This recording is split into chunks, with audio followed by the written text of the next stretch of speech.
atas, 1, 2, 3, 1, 2, 3. Ke kiri. Oke. Ya, aku cari sekarang adalah opportunities sama pengalaman. Soalnya itu yang priceless banget.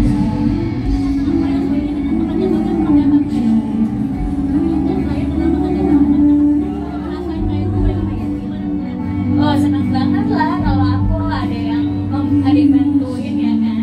Dan Brian juga orangnya dia itu kritis dan sama kayak aku perfeksionis juga. Tapi bedanya kalau aku perfeksionisnya kalau nggak sesuai aku agak stres. Kalau Brian masih bisa lebih kayak it's okay gitu. Jadi ada yang menenangkan aku gitu di belakang layarnya. Dan lebih mudah ya untuk aku diskusi soal skrip juga ya, soal patah hati paling sengaja ini kan pasti kita ngelewatin draft 1, draft 2, scene plotnya gitu. Nah dengan adanya Brian yang juga terlibat di background ceritanya, jadi bisa diskusi gitu. Ada perubahan-perubahan pun kita jadi bisa lebih diskusi, kira-kira bagus nggak perubahannya. Apalagi kan kita yang akan mainin karakternya ya, jadi dengan kita juga memiliki ceritanya itu akan lebih mudah untuk nanti syutingnya. Ya aku suka dari sini pas kan aku rancang pas kita pembuatan skrip Hanya Nama Muda Aku itu buatnya hampir setahun lebih. Jadi emang kita kalau buat skrip di sini tuh emang benar-benar semua orang tuh harus give saran dan harus didengar dan harus ada kenapanya. Jadi benar-benar bukan hanya kreatif produser atau produser doang, tapi writernya atau juga orang tim marketingnya semua dilibatkan. Jadi emang skrip ini bukan hanya buat tapi the whole family yang buat ini. Iya, benar-benar kerja kolektif. Kerja kolektif banget. Dan sekarang Mas Daniel merasakan juga. Iya, satu hal yang seru dari filmmaker adalah ketika berhasil komunikasi dengan penontonnya ya. Dan pilihan-pilihan tema sinemaku itu adalah tema-tema yang komunikatif banget sama penonton. Ya tadi Firly mancing apa yang paling patah hati paling nggak sengaja, semua langsung jawab gitu kan. Dan jawabannya adalah tema yang memang kita angkat. Artinya pilihan temanya sendiri itu sudah komunikatif sekali dengan penontonnya. Bisa relate gitu. Dan cara kerjanya teamworknya selalu semacam group discussion gitu. Kita mendiskusikan semua hal, semua karakternya kita diskusikan sehingga banyak kepala malah lebih baik karena kita jadi lebih banyak masukan. Jadi di bagian kemudian yang spesial apa sih dari film ini? Ini kisah cinta beda gitu. Dan yang menarik adalah kalau mungkin teman-teman sudah pernah nonton Cinta Beda Agama sebelumnya, yang menarik di sini ada unsur parenting. Jadi bagaimana beda agama punya anak tapi bisa membesarkan anak bersama-sama kayak cara itu yang akan menjadi nilai lebih ditonton.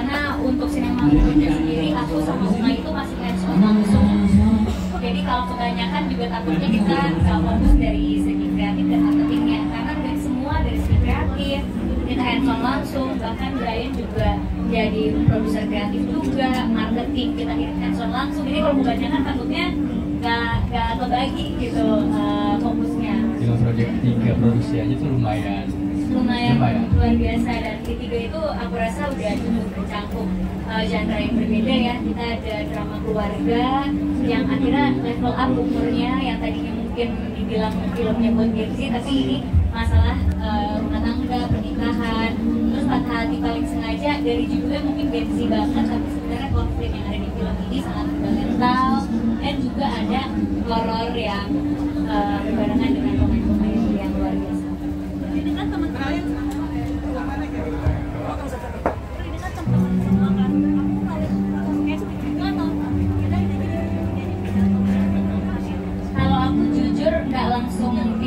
gitu aja, tapi kita menghormati kesediaan mereka juga dong. Jadinya kita kirimin dulu skripnya, meeting dulu, diskusi premisnya. Karena di Cinema Production itu semua pemain berhak memberikan saran, insight, skripnya kayak gimana, karakternya mau diapain. Dan aku nggak mau pemain Cinema Production itu nggak suka sama ceritanya, terpaksa gitu bergabung. Jadi aku tanya dulu, menurut kamu cerita ini gimana, suka gak sama karakternya? Dan akhirnya yang suka ya udah alhamdulillah bersedia untuk main. Jadi ada diskusi skripnya dulu. Enggak sih, lebih ke menawarkan mereka karena kan mereka juga udah punya portofolio yang luar biasa. Mungkin nggak semua pemain yang di casting, tapi ada beberapa pemain yang masih di casting. Iya, masih ada. Lebih bahasnya mau casting screen test. Iya. Screen test. Soalnya memang pemain yang sering aku sendiri pilih tuh portofolionya udah sangat banyak. Bang Vino, Zulkifli, Luna Maya, Yaya, pilih sendiri. Itu semua kayak tanpa di casting pun kita udah tahu kualitas acting mereka seperti apa.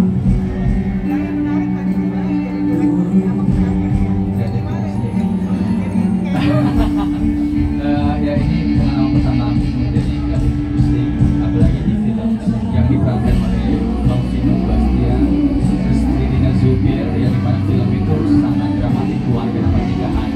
Jadi emang sangat thankful bersyukur kasih kesempatan ini. Jadi belajar banyak hal baru, pusing yang sangat berbeda dilakukan hanya tapi sangat makin jatuh cinta sama pembuatan film dan sangat menghargainya. Kalau ternyata memang segitu keringat dan darah yang diberikan produksi sebuah film yang kalian bakal tonton cuma 1,5 jam atau 2 jam max, dan kita produksi itu bisa sampai setahun lebih. Jadi emang menambah sesuatu dalam percintaan aku buat film Indonesia. Jadi terima kasih banget buat film aku, Tante Yani, Beli, Umay, dan semua tim yang lain yang nonton semua.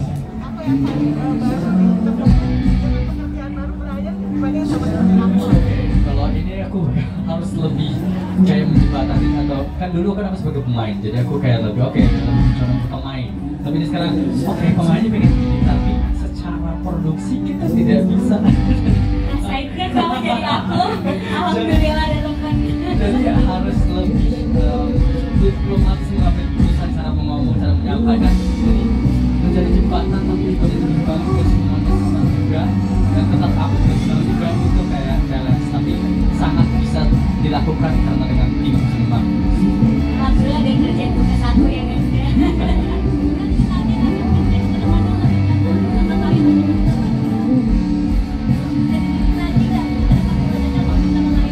Ini aja aku bakal baru syuting lagi sama lagi di Mei. Terus Cek. Oh wow, gede banget. wow, halo semuanya.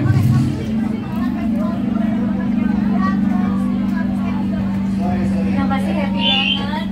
Ya pasti happy banget karena persiapan untuk acara ini Festival Perayaan Mati Rasa Cinema Day ini kan jadi kayak 2 event dijadiin satu ya. Persiapannya sangat panjang sekali.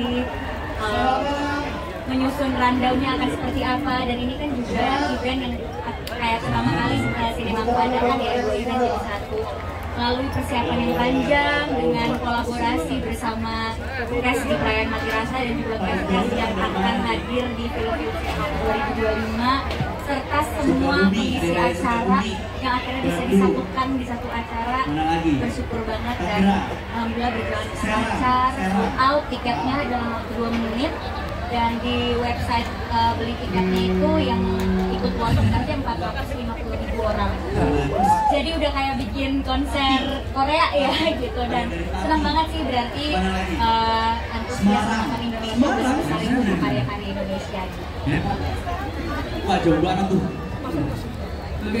Kalau sekarang saya berdiri untuk film Patah Hati Paling Sengaja. Ada lagi soalnya di sini. Selalu seneng banget bisa bekerja lagi sama Brian. Sebelumnya kita ketika berhenti di sini, terus waktu itu pertama kali ketemu di series Hari Ini Kapan Aira, dan dari series itu dan film Ketika Berhenti di Sini karena animenya sangat luar biasa, menjawab penonton yang kangen melihat kita satu project lagi. Akhirnya kita satu project lagi, dan kebetulan Patah Hati Paling Sengaja juga adaptasi dari series yang udah pernah kita produksi. Dan ketemu lagi sama sutradara yang menyutradarai film pertama aku. Waktu itu aku jadi cameo. Terus pas kita ketemu lagi, inget gak film pertama kamu sama aku? Iya, aku inget banget. Aku cuma 3 scene ya waktu itu ya. Dan akhirnya sekarang bisa ketemu, kerja sama bareng. Sensor adalah band yang ada di film Perayaan Mati Rasa. Semoga tanggal 29 kalian bisa dengan saya yang aslinya, dengan segala cerita yang kita produksi itu 3 film, Siapa tapi yang mau berencana tayangnya nonton tanggal 29 karena ada tambahan Januari? Perayaan Hati Rasa. Tapi sebenarnya Perayaan Hati Rasa itu masuk ke Tanggal 2024, tapi tayangnya Ini di mau awal ngajak siapa buat 2025. nonton? Makanya acaranya kita gabungin Festival Perayaan Hati Rasa karena di film Perayaan Hati Oke. Rasa itu Stefano, unsur tanggal musiknya 29 mau ngajak siapa? ini banget ya, kental banget gitu. Ada adegan pemain-pemain band, bahkan Iqbal sama yang lain jadi kayak bikin band bener.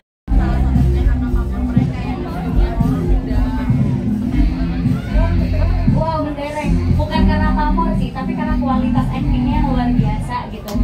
Wow, aku nonton filmnya Nazkia, filmnya Sami selalu box office, tapi selain box office, mereka emang ngejalaninnya tuh bener-bener penuh dengan pakai hati gitu ngejalaninnya ya Bu, walaupun actingnya menyenangkan.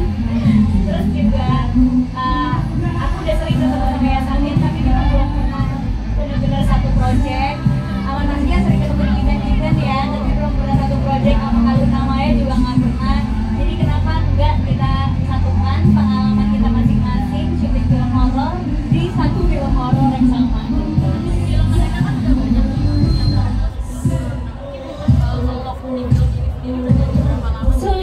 sulit sekali dialognya. Alhamdulillah udah deal sebelum acara ini ya Bu, jadi bisa datang Bu ke acara ini gitu. Yang pasti kan mereka juga punya kesibukan di luar syuting film ini, dan juga bukannya cuma soal schedule ya, tapi mereka tuh harus suka dulu sama skripnya gitu, karena kan pasti masing-masing punya idealisme sendiri terhadap skrip film horor. Dan untungnya pas tim Sinema aku nawarin ke Taskia, kayak Sami, ke Kaluna Maya, semuanya suka sama skripnya dan bersedia main di film ini. Terima kasih. Sama-sama.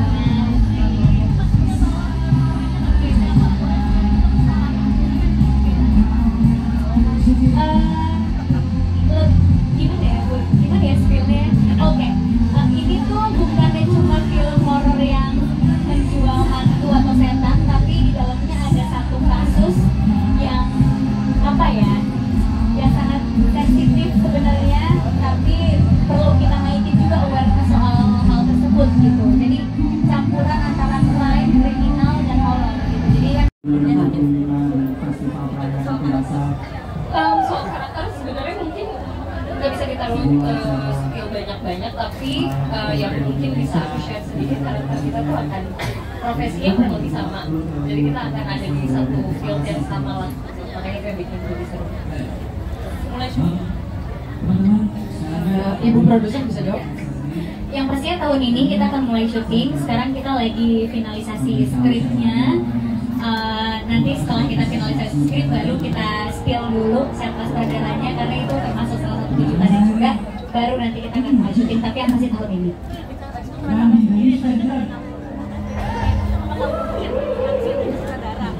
Kenapa ya? Enggak, kita ada sutradara lain nanti yang jadi kejutan. Ini dari generasi yang pasti sutradara tersebut udah pernah berkarya film horor yang juga sukses, dan film horornya juga disukai sama banyak orang dan berciri khas. Ya, dia sibuk. Sibuk ya.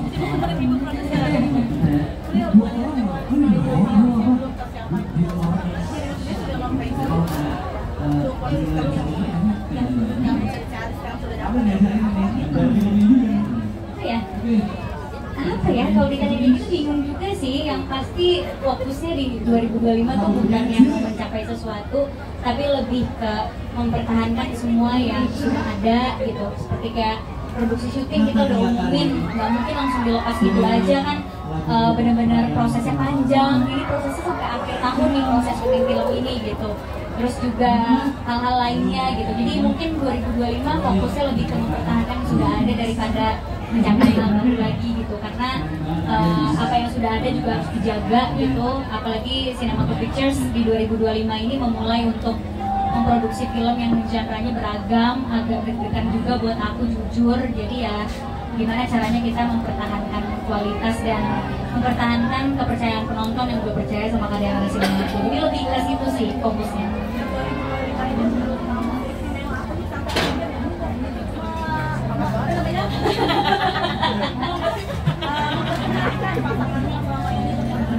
Semoga